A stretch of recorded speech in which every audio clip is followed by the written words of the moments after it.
11 years. I am a parent through surrogacy and egg donation, as is Lori, who got up and talked earlier today. So we know what that process is like. We know how, you feel it's a stranger that's carrying your baby. You're going to be far away. We know how to bridge that gap to make you feel involved. Whether you have somebody here, you might have a facilitator company here that you're working with, but you can know that we are good communicators. We want to open the doors between you and your surrogate. She will speak English, so if you speak English, you will have no problems communicating with her. The clinics are top in the United States, as is the medical care. There are a lot of laws that govern what the doctors can and can't do, and also the surrogates. It's a very controlled situation. So when you compare countries, these are some of the things. Obviously, in the United States, you are going to pay more, but you get more. So it's up to you. I mean, there are decisions. Some people can't afford it, and they won't go. Sorry. This is Lori. We weren't struggling. We had been very successful, but then when we went through our own struggles, we wanted to help people. We wanted to create an agency that wasn't out there, one that was really compassionate, that was really thoughtful, and compassionate to your surrogate too, because it's not just, sometimes people, maybe in other countries too, view the surrogate as kind of a womb for rent. You're renting her space and you're paying her money. In the United States, it's much more personal. This is a journey that this is changing her life. She is doing this for you. This is something that she's going to look back on years from now and think, I brought a really loved baby into this world. And her family too. It becomes a family journey too. So, and again, it doesn't mean you're going to be her best friend. I always equate it kind of like a blind date. You fix up two nice people that seem like they'll go together. They're usually friendly to each other. Sometimes there's love. I cannot predict you and your surrogate are going to love each other, but I can say you're going to have a nice relationship. It's going to be respectful. It's going to be open. She's going to follow the guidelines of health. She's not looking to have the wildest, craziest pregnancy. She has babies. She is a mother. She's trying to bring a healthy life into this world. Probably she is even more careful than with her own. I always say when you borrow your friend's car, when you drive your own car, you have your coffee, your cell phone, you're driving carefully, nobody wants an accident. But when you borrow your friend's car, it's like, if you spill milk in your car or coffee, you wipe it up and a week later you smell the milk. When you spill it in your friend's car, if you drink it, you're careful, you clean it, because you have more to account for. And the same with her pregnancy. She has more to account for than her own pregnancy. We school them in, you must call, even if you had your own pregnancy and you said, I feel a little weird, I'll wait till tomorrow morning. Okay. With us, we say, you go to that emergency room, you call your doctor, because it's better than having a regret. I don't care if it's nothing. I'd rather it be nothing that you've overreacted. We treat it, this sounds corny, is the English word for it. But we won't work with a surrogate unless we would have that surrogate carry our own baby. And the fact that we've both had women carry our own children, we know what that means. We know what it means to trust somebody with, it gives me chills still, the most important thing ever in your life. So I don't have the time, neither does she, to waste on surrogates who are not good enough to do that. Doesn't mean I'm going to be friends with all of them, best friends with all of them, but it means that they're going to be respectful, friendly, communicative, listen to the doctors, healthy pregnancies, eat well, obviously not do drugs, alcohol, things like that. And the biggest concern usually when people first come to us, and mine as well when I first started, how do I trust this woman? I don't know. I don't know who she is, especially if you're over here and she's over there. We laugh now about it, but I felt those same things. You don't know her, so you can't possibly trust her. So your mind runs crazy. She's going to do drugs. She's going to drink. She's out there partying. She's going to keep the baby. She's going to keep the baby. And by the way, they never do. If she wanted a baby, she can have a baby. Yeah. She doesn't need her baby, so she's right. It's never happened. But she, whoops, lost my train of thought. Sorry. Sorry, I interrupted. Which is normal. It's like we're married. We're like married people. Yes. I said, how can you trust her? Oh, there you go. Exactly. So most people say to us in the very beginning, especially we have so many clients who live internationally, probably 50% live internationally. And they say, I have to meet the surrogate. I'm going to fly to the United States and meet her before I even start. I said, fine, you have the money, do that, fine, that's great. The minute we send them a profile of the surrogate, they look and they see pictures, they read about her, suddenly she becomes a person. So you feel a little more comfortable. She looks at your profile, she gets to know you, she likes you. The next thing we do is a conference call or a Skype with everybody. And I swear, it's like magic. Suddenly, just seeing that person, seeing that she's not this, whatever you imagined in your head, she's a real mom, she's a person, she cares about her kids, the connection automatically starts, the trust starts and only builds from there. And literally 99% of the time, everybody says, I don't need to come meet them, I'll meet them when I come for the embryo transfer, let's get started, let's go. And it's funny, it happens over and over and over again, and yet the first phone call is always the same. I need to meet the surrogate before I start. Well, fine, Right. that's great. For them, it's not important. No, No. because it's the same They've process. seen your They're, profile. right, and then they're going to talk with you, and it's the same thing. They're nervous. They're definitely nervous. They choose you as much as you choose them. But we don't do it. There are some agencies that will send 5 profiles to a surrogate and let her choose. And then that makes you, I don't like that. That's, and the same way they send 5 surrogates to the intended parents.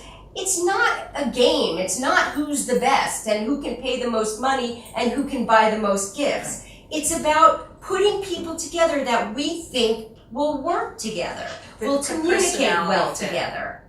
And you know what? We're nice Jewish matchmakers. We're finally, minding my mother's happy. So, just a quick overview, because it's a very limited amount of time we can talk. Our agency, we educate you on the process, or if you're working with facilitators also, we work hand in hand with them so that we are all on the same page and communicating the same message to you and the surrogates. We screen and identify, so your surrogate will be pre-screened in the sense that we will have sent her medical records to your doctor to know that on paper your doctor's looked at her and she looks good. Hasn't seen her personally. Psych eval, medical background check. We have 2 retired police officers. Most agencies do a background check online. If you've ever done a background check online, it's confusing. It doesn't mean anything most of the time. Because anyone can do it. But we have these 2 retired detectives that have nothing better to do. They pick up the phone, they call people, they want to dig stuff up. Even if they dig up nothing, they still come and they do personal phone calls. So this is a little more than most agencies. We'll get to that actually on the next page. We oversee every aspect, from the first phone call or email all the way to making sure your babies are home with you and safely, that you've gotten all the passports and travel documents and everything you need. And we work with the attorneys, and this is a hand-in-hand relationship that we have. And again, we keep you involved. We help the communication between you and your surrogate. If you don't want a lot of communication, we would have found that out earlier. Surrogates are either, there's 3 kinds. They're very communicative, that kind of take your belly pictures and, the ultrasounds and communicate with you and tell you what she ate and what the baby did. And then other ones that are kind of, they will still communicate. This is the job. And they like it, but they have families, so they're not texting and they're not all over you. And the one in the middle that can go either way. Yeah. And we find out who you are and who they are and match you that way. And if it's a bad match, if you're the really one that wants lots of communication and she's aloof, a little more aloof, you will feel frustrated. What's going on? Why isn't she calling? Something's wrong. That's why it's important to have the right fit. It's much more work for everybody if it's a bad fit. So personality, it's not just finding you a healthy uterus. It is finding you the right personality. Yes. Again, ongoing, we encourage communication. Yes. This is something that we think is a good thing. We encourage you not to talk about contracts or the business aspect, but the personal aspect of bringing a life into the world and how exciting it is for all of you. As I said, we'll assist with the birth certificates, passports, and then I said so much more, but there's no more room on the PowerPoint.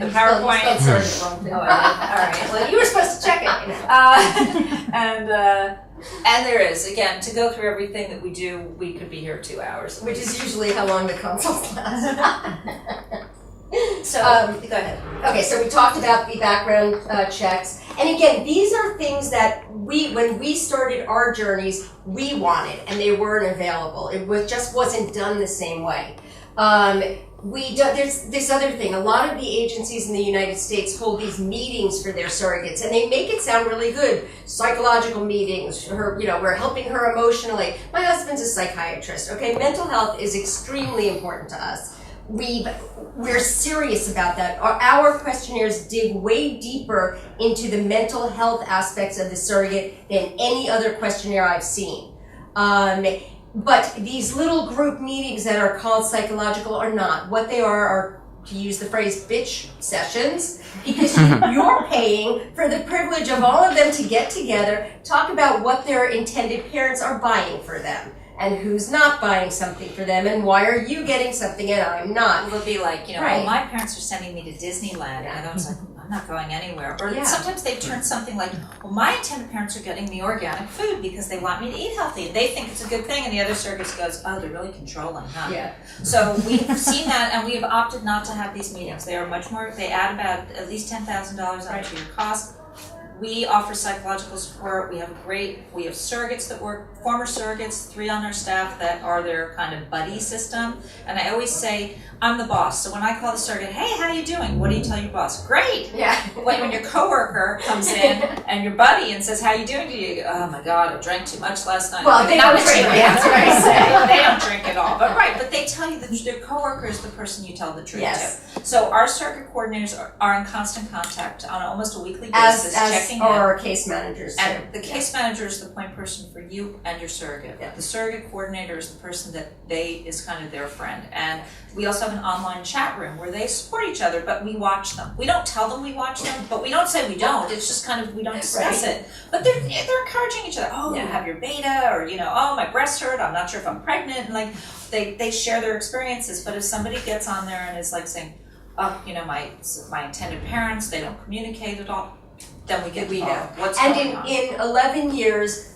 instead of spending this $5,000 to $10,000 for psychological group meetings, we literally have in 11 years have probably had 5 times where a psychologist has had to step in, that we've called the shots and said, you know what, and it's never anything bad. Like one case, it was a surrogate, wonderful surrogate, actually taught Sunday school. You have 2 more minutes. Oh gosh. Taught Sunday school, and she was having problems. They didn't want her to teach anymore. Not this story. Okay. Never been sued, which we have found out is a very unique Yeah. thing in the United States, but we are very transparent, very ethical. This is what it's so... Where in the United States do you do recruiting? We are based in Los Angeles, but we recruit surrogates from all over the country. So Can we define which state? Yes. You absolutely can. Our feeling is to be open, and obviously we're only going to match you in places, states where your names, whether you're a couple or single, will go on the birth certificate. So our feeling is it's best to be open and let us find the best person.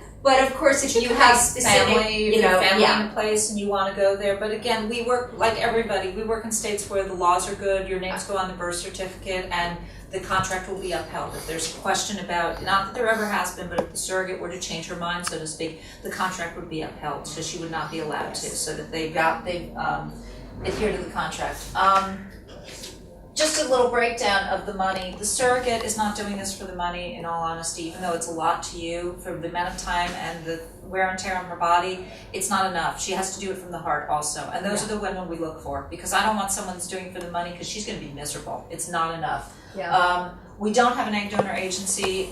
This actually opens up things to you, because you're not limited to just our egg donor. Because we've gone through the process ourselves, we are here to help you, to narrow down your choices, to show us your donors, and so we can give you feedback on it. It's a little more, we work with some agencies, we can get some discounts with them also, so you're not, whatever discounts when you have an in-house, we can probably get you the same things. And again, we're unbiased. We're not saying use our donors. Look how fabulous they are. We're saying, hey, you have a choice of all these people. Right.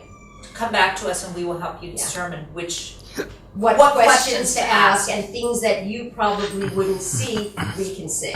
And again, it's pretty even pie as far as the legal fees are probably least. And